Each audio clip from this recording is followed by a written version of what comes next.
Hey preschool, I've had lots of messages from you saying that you're bored or that you miss nursery and your friends, so I thought what we could do is read a couple of stories. And the first one I've got here is Zog. We haven't read this one for a while, so I thought it'd be a good one to start with. Madam Dragon ran a school many moons ago. She taught young dragons all things that dragons need to know. Zog, the biggest dragon, was the keenest one by far. He tried his hardest every day to win a golden star. All the dragons in year one were learning how to fly. Hi, said Madam Dragon, way up in the sky. Now that you've been shown, you can practice on your own, and you'll all be expert flyers by the time you're fully grown. Zog went off to practice, flying fast and free. He soared, he swooped, and looped it looped, and crashed into the tree. Poor Zog. Just then a girl came by. Oh, please don't cry, she said. Perhaps you'd like a nice sticky plaster for your head.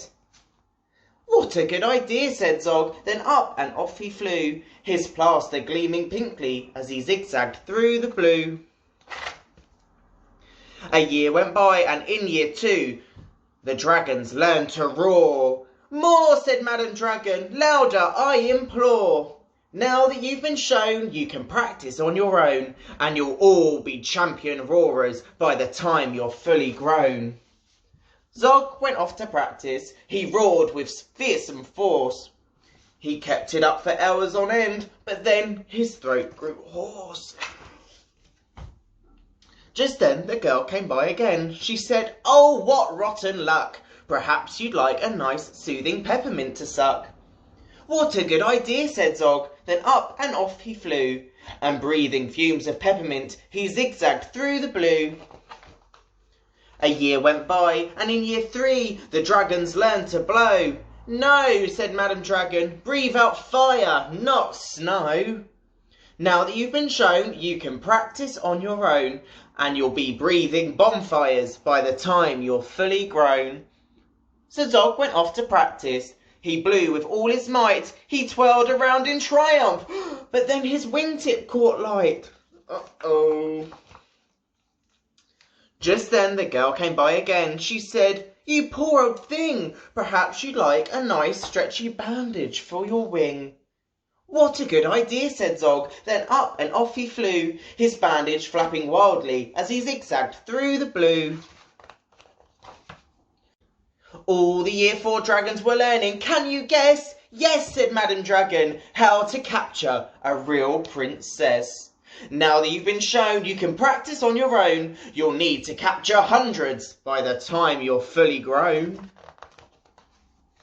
Zog went off to practice. He tried and tried and tried, but he simply couldn't manage. I'm no good at this, he cried. I'll never win a golden star. But just then he saw the girl. Perhaps, she said, you'd like to capture me. I am Princess Pearl. What a good idea, said Zog. Then up and off they flew, the princess gripping tightly as they zigzagged through the blue. Ah, said Madam Dragon, our first princess by far. Congratulations, Zog, my dear, you've won a golden star. Zog was proud and happy, and Pearl felt great as well. She took the dragon's temperatures and nursed them when they fell. A year went by, and in year five, the dragons learned to fight. Right, said Madam Dragon, here comes a real live knight. Up spoke the knight. My name, he said, is Gadabout the Great. I've come to rescue Princess Pearl. I hope I'm not too late.